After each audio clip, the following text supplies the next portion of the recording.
विवाह के बारे में बताया था। जब हम विवाह की चर्चा कर रहे थे तो मैं बताया था कि जो विवाह है, विवाह एक संस्कार है और विवाह क्या है? 7 जन्मों का बंधन है या जन्म जन्मांतर का बंधन है। ओके, तो बहुत सारी विस्तृत चर्चा हम वैवाहिक संबंधों पे या विवाह को लेकर के बहुत सारी चीजें मैंने बता दी थी। उसी क्रम में बेटा जो मैं बताया था कि रेस्टिट्यूशन ऑफ कंजुगल राइट्स या आपका मैंने जुडिशियल सेपरेशन बता दिया था, तो मैं उस समय भी चर्चा किया था कि जुडिशियल सेपरेशन और डाइवोर्स के जो ग्राउंड हैं सेम हैं, कुछ थोड़ा सा अंतर है जिसको हम बताएंगे। हमारी प्राचीन पद्धति में या हमारी प्राचीन उसमें हिंदू विचारधारा में बेटा विवाह विच्छेद या वैवाहिक संबंधों का विच्छेद था, उसमें कोई हमें उल्लेख नहीं मिलता है। चूंकि ये जन्म जन्मांतर का बंधन है, लोग ये मान के चलते हैं कि ईश्वर ने जोड़ियां बनाई है, ठीक, तो उसे तोड़ने का हमारा कोई अधिकार नहीं है। ओके, और दूसरी चीज बेटा ये होता था कि जो विवाह है, विवाह डोली से लेके अर्थी तक का कॉन्सेप्ट है।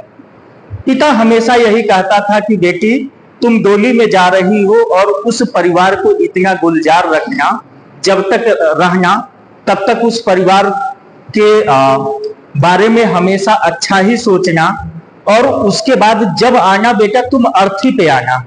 ये जो डोली से लेकर के अर्थी तक का कॉन्सेप्ट था, इस विचारधारा से उबरने के लिए होता क्या था बेटा कि जैसे मान लो किसी भी वैवाहिक संबंधों में थोड़ा सा भी अगर कटता आ गई, क्योंकि हमें जो ग्राउंड मिले section 13 of Hindu marriage act 1955 में, तो 1955 में जो ग्राउंड बताया गया है, तो हो सकता है कि इससे पहले भी एक ग्राउंड व्यक्ति के जीवन में रहा हो या वैवाहिक संबंधों में रही हो, ठीक। तो उस वैवाहिक संबंधों में होता क्या था कि एक तरफ ये होता था कि डोली से लेके अर्थी तक, और जिसके पास एक बार खूंटे में बांध दिया जाता था, तो लोग कहते थे कि ये तुम्हें जन्म जन्मांतर तक इस रिश्ते को निभाना है। क्या करना है? रिश्ते को निभाना है। और कहीं न कहीं जो बेटी होती थी या कहीं कहीं जो पत्नी होती थी, ये भी मान के चलती थी कि चलो ठीक है, हमारे पिताजी ने या हमारे संरक्षक ने अगर किसी तरीके से हमें किसी का साथ पकड़ा दिए हैं, किसी का हाथ पकड़ा दिए हैं, तो उसको भी हमें क्या करना है? निभाना है। तो इसको लेकर के होता क्या था कि कभी कभी कालांतर में चल करके कुछ कड़वाहटें आने लगी और लोग क्या करते थे, एक दूसरे का पीछा छुड़ाने के लिए या तो लोग क्या करते थे, घर छोड़ के कहीं चले जाते थे, या तो होता क्या था कि एक दूसरे को किसी भी तरीके से क्या करते थे, मार देते थे। सबसे ज्यादा केसेस बहुएं जलने लगी थी।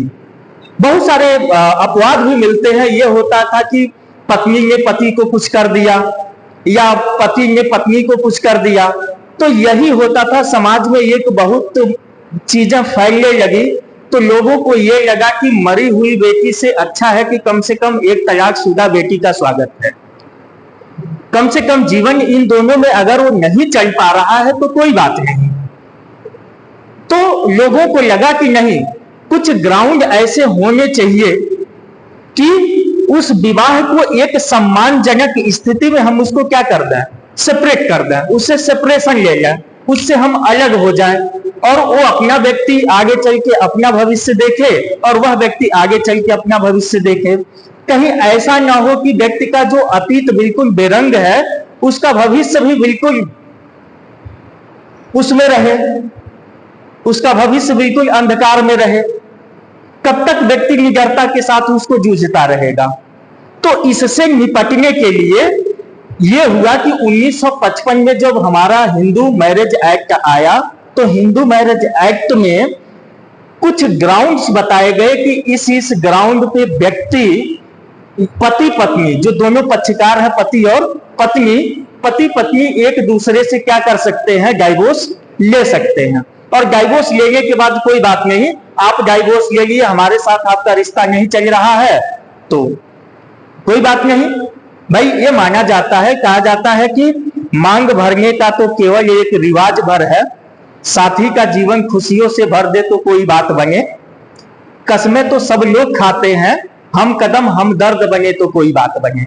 तो हमारे कहने का मतलब यह है कि ये जो पति पत्नी में जो रिश्ता इतना प्रगाढ़ संबंध था, इतना प्रेमत्व था, उसमें किसी भी कारण, जो भी ग्राउंड से है, किसी भी कारण को लेकर के अगर उसमें कोई भी मधुरता नहीं रह जाती है, उसमें कड़वाहट आ जाती है और ये लोग चाह रहे हैं कि हम एक दूसरे के साथ नहीं रह सकते, तो व्यक्ति क्या है, इससे अलग हो सकते हैं। किस किस ग्राउंड पे? इस ग्राउंड पे जो सेक्शन 13 सब क्लास 1 में जो भी आपके ग्राउंड दिए गए हैं, इस ग्राउंड के बारे में हम आपको चर्चा करेंगे।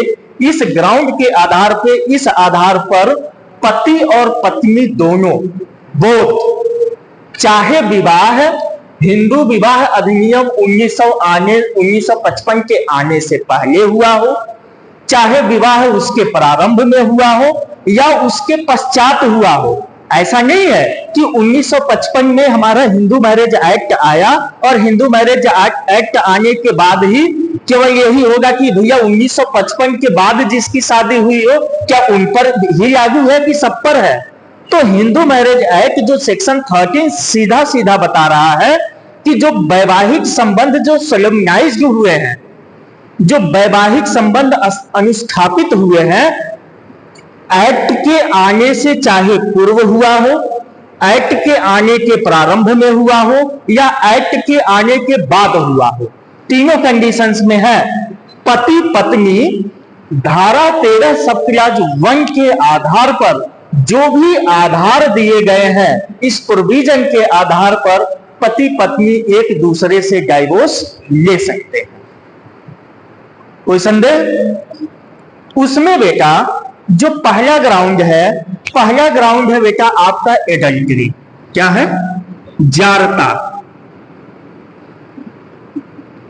जब हम आपको जुडिशियल सेपरेशन पढ़ा रहे थे तो जुडिशियल सेपरेशन में भी मैंने इसकी विस्तार से चर्चा की थी, लेकिन एक बार पुनः मैं इसको हम बता देते हैं। जारता क्या है? जारता बेटा पहले आईपीसी 497 में था।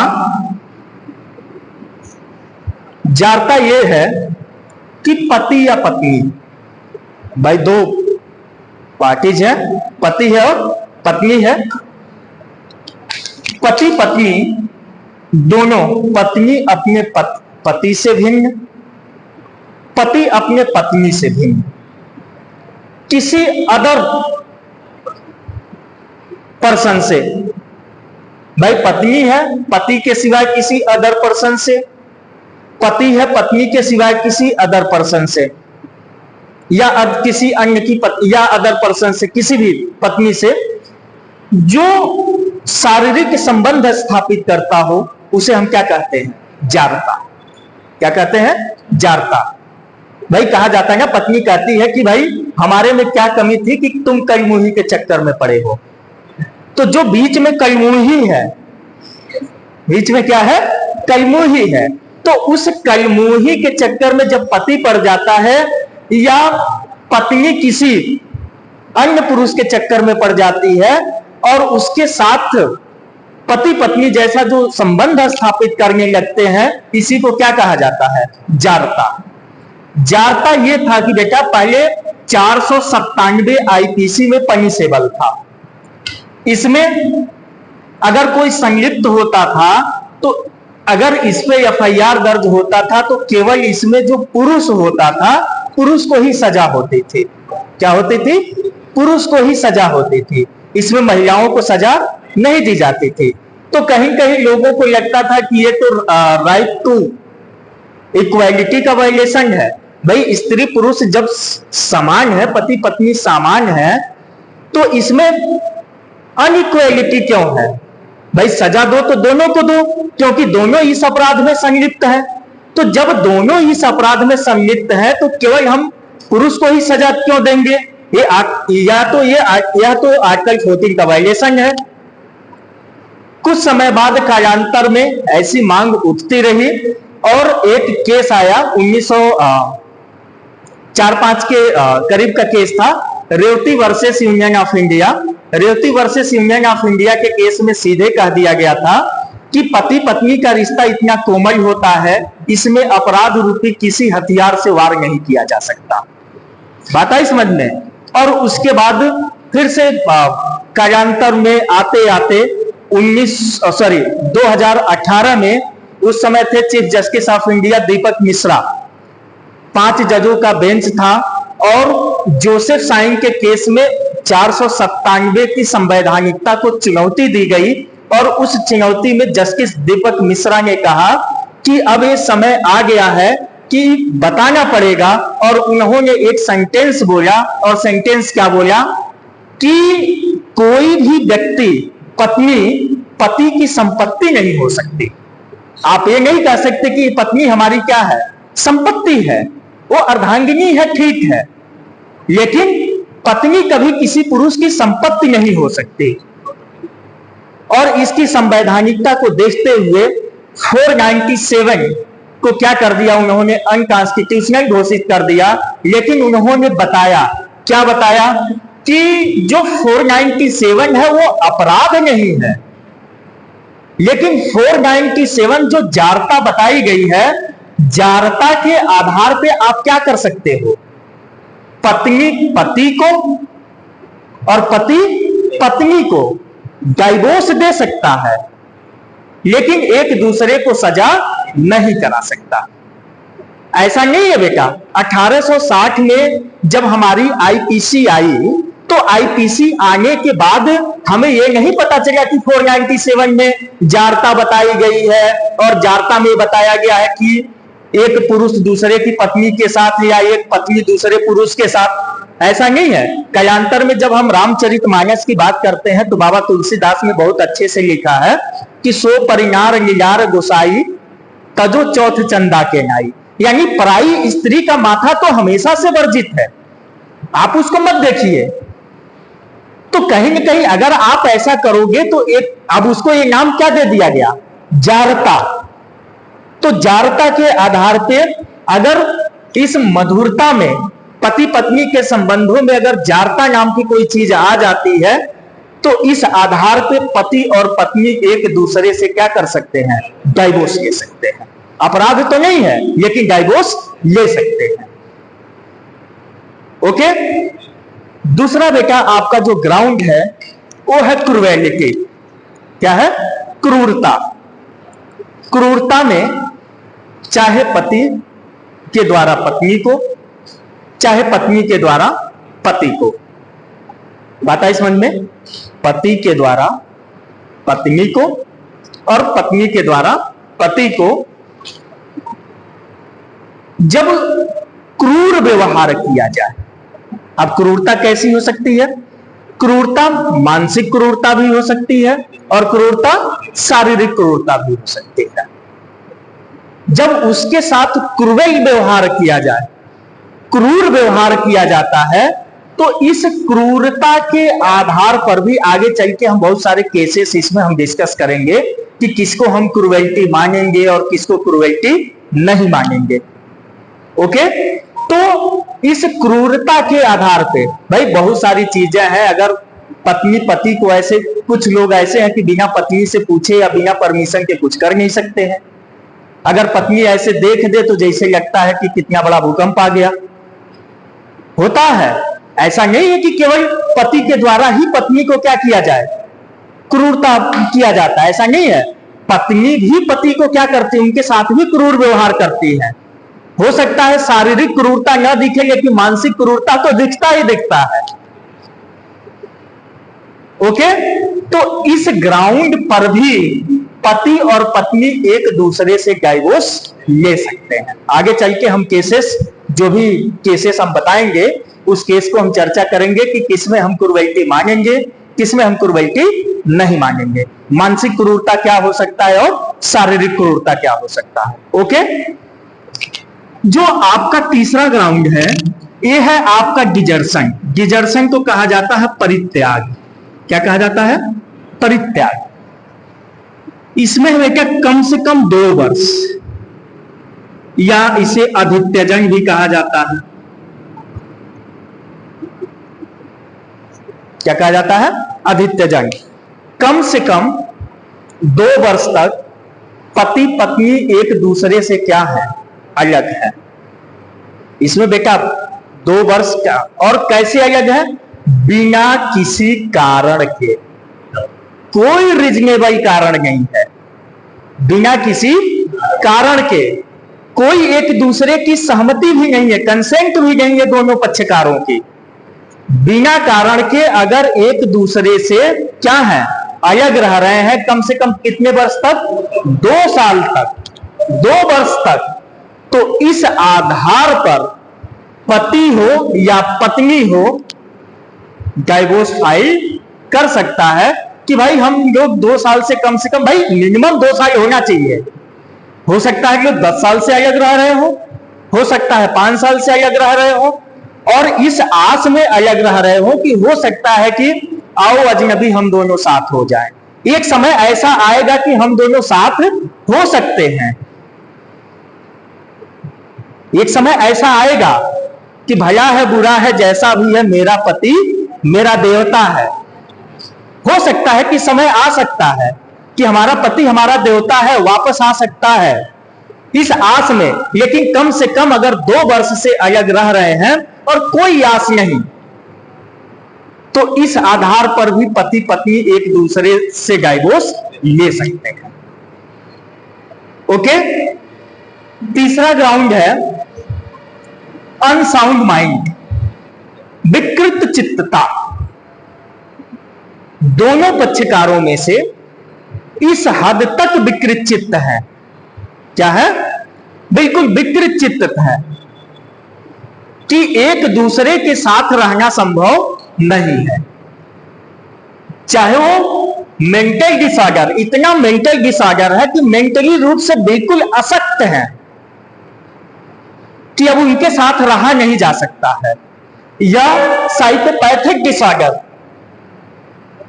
कि एक इतनी अशक्तता है कि एक दूसरे के साथ, चाहे पत्नी हो चाहे पति हो, चाहे साइकोलॉजी रूप से क्या हो, अनसाउंड माइंड हो, या मेंटली डिसऑर्डर हो, कि एक दूसरे के साथ, अब हम बताएंगे इस पर भी बहुत सारे केसेस है जिसको हम एक साथ केस के चर्चा कर देंगे। तो अनसाउंड माइंड है, विकृत चित्त है, तो इस विकृत चित्तता के आधार पर पति और पत्नी एक दूसरे से डाइवोर्स ले सकते हैं, चाहे वो मेंटल डिसऑर्डर हो चाहे साइकोपैथिक डिसऑर्डर हो। इन दोनों के आधार पर एक दूसरे से हम क्या कर सकते हैं? डाइवोर्स ले सकते हैं, कोई दिक्कत? उसके बाद बिंगरल डिजीज, बिंगरल डिजीज को हम इसे रतिज रोग मानते हैं, रतिज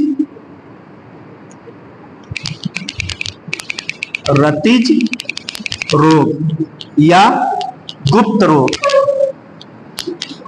या संचारी रोग। ऐसा रोग जो जीवन साथी है उससे इनको जान का खतरा हो, एक दूसरे से संक्रमण से फैलने का खतरा हो। तो इस आधार पर बहुत सारे रोग है, जैसे किसी को HIV हो गया, किसी को कुछ हो गया, ऐसा रोग है जो रतिज रोग है, बेंगरल डिजीज है, बीडी है या गुप्त रोग है। तो इस आधार पर चाहे वो पत्नी को भी हो सकता है और पति को भी हो सकता है। तो इस आधार पर बाकी इसका पैरामीटर क्या है भाई? अगर किसी को रोग है तो उसका बाकायदा मेडिकल वगैरह होता है, ऐसा नहीं है, लेकिन अगर है रोग, अगर सिद्ध हो गया कि इसको ये रोग है और इससे जो लाइफ पार्टनर है उसके जान और का खतरा है, तो उस कंडीशन में पति और पत्नी दोनों एक दूसरे से इस आधार पर भी डाइवोर्स फाइल कर सकते हैं, डाइवोर्स ले सकते हैं। आगे बढ़े। आपका जो नेक्स्ट ग्राउंड है, रिनाउंस द वर्ल्ड, संसार का परित्याग कर देना, संसार से कोई मोह माया रह न जाए, संसार से कोई मोह माया न रह जाए। भाई शादी का जो पहला उद्देश्य होता है वो उद्देश्य क्या है? वंश की वृद्धि करना। यहां तक बताया गया है जो विवाह होता है, विवाह हड्डी से हड्डी और मांस से संबंध होता है। बहुत सारे हमारे विधि शास्त्रियों ने बताया है।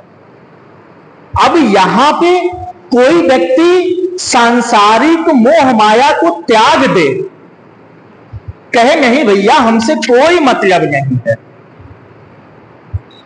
हम इसका कोई निर्वहन नहीं कर सकते, बात आई समझ में? तो कहने का मतलब यह है कि जब जिस उद्देश्य के लिए विवाह को संपन्न कराया जा रहा है, विवाह को अनुस्थापित कराया जा रहा है, अगर वो संबंध ही स्थापित न हो पाए, एक कह रहा है कि मेरे तो गिरधर गोपाल दूजा न कोई, ओके, हमारा तो मन लगा हरि नाम में, तो अब ऐसा नहीं होगा ना भाई। विवाह करके लाए हो तो आपको गृहस्थ आश्रम का पालन तो करना पड़ेगा। पहले आप गृहस्थ आश्रम का पालन करिए, उसके बाद जो आश्रम बने हैं एक समय बाद आप उसका निर्वहन करिए। लेकिन जिस समय आपको गृहस्थ आश्रम का पालन करना है, उसका पालन न करके आप किसी और आश्रम का पालन कर रहे हैं, तो क्या शादी का उद्देश्य पूर्ण होगा? तो जब शादी का उद्देश्य पूर्ण नहीं होगा, किस कारण? रिनाउंस द वर्ड, आप सांसारिक मोह माया को त्याग रहे हो, कह रहे हो हमारे अंदर कोई मोह माया है ही नहीं है। तो उस कंडीशंस में कोई भी हो सकता है भाई, चाहे पति हो सकता है, चाहे पत्नी हो सकती है, कोई भी हो सकता है। तो जो पीड़ित पक्षकार होगा वह इस आधार पर डाइवोर्स फाइल कर सकता है कि जिस उद्देश्य के लिए विवाह संपन्न कराया जा रहा है वो उद्देश्य ही पूर्ण नहीं है। हमारे पति तो कमंडल उठाए कहीं और चले गए, वो कह रहे सांसारिक मोह माया से कोई मतलब नहीं है, तो इस आधार पर पति पत्नी एक दूसरे से डाइवोर्स ले सकते हैं। ओके, आगे बढ़े। फिर conversion of the religion, conversion of religion, कोई कन्वर्ट कर लेता है भाई। जो हिंदू लॉ है, हिंदू मैरिज एक्ट, इसमें किसकी बात की जा रही है? हिंदू की। किसकी बात की जा रही है? हिंदू की। पति पत्नी में से कोई हिंदू न रह जाए, अदर धर्म को अडॉप्ट करके,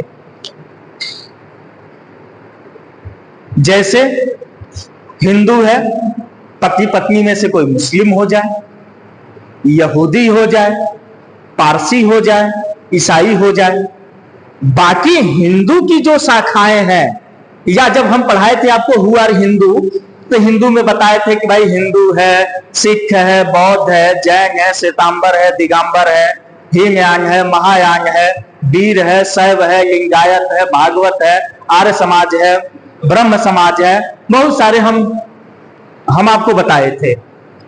तो इसमें है तो कोई बात नहीं।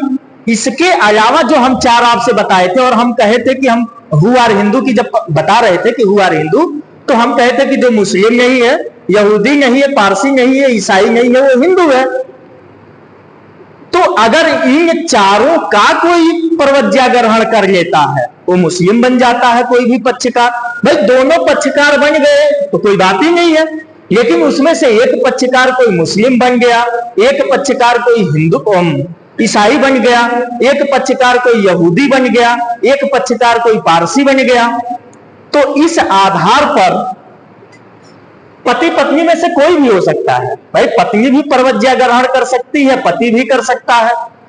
तो जो करेगा उसका दूसरा पक्षकार इस आधार पर अपने जीवन साथी से डाइवोर्स ले सकता है। आगे बढ़े, कोई दिक्कत? उसके बाद है प्रिजम्पशन ऑफ डेथ, डेथ का प्रिजम्पशन कर लेना। कब? यदि कोई पक्षकार, चाहे पति हो चाहे पत्नी हो, 7 साल से गायब है। ये सारी चीजें मैंने जुडिशियल सेपरेशन में पढ़ाया था। अगर वो 7 साल से गायब है तो ये मान लिया जाएगा कि उसका क्या हो गया है? डेथ हो गया है, प्रिज्यूम कर लिया जाएगा। लेकिन 7 साल से गायब का मतलब कि हमने उनको ढूंढा। भाई ऐसा नहीं है कि हम जान रहे हैं कि हमारी पत्नी यहां है, लेकिन हम किसी को बता नहीं रहे हैं। जब आप लोग देखते होंगे पेपर के कटिंग में कोने में निकलता है कि याफ्ता फया व्यक्ति 7 साल से गायब है, हर जगह उसके ढूंढा जो हमारे ज्ञान से परे है। हमें नहीं पता कि हमारा जीवन साथी कहां है, गायब हो गया, 7 साल हो गया, तो उसको प्रिज्यूम कर लिया जाएगा, प्रिजम्पशन ऑफ डेथ, ये मान लिया जाएगा कि वह व्यक्ति अब इस दुनिया में नहीं है। तो इस आधार पर भी हम डाइवोर्स फाइल कर सकते हैं। तो ये थे आपके बेटा डाइवोर्स के ग्राउंड, जो adultery, cruelty, desertion, unsound mind, being disease, renounce the word, conversion of religion and presumption of death. Okay, इतना बेटा आप लोग देख लीजिएगा।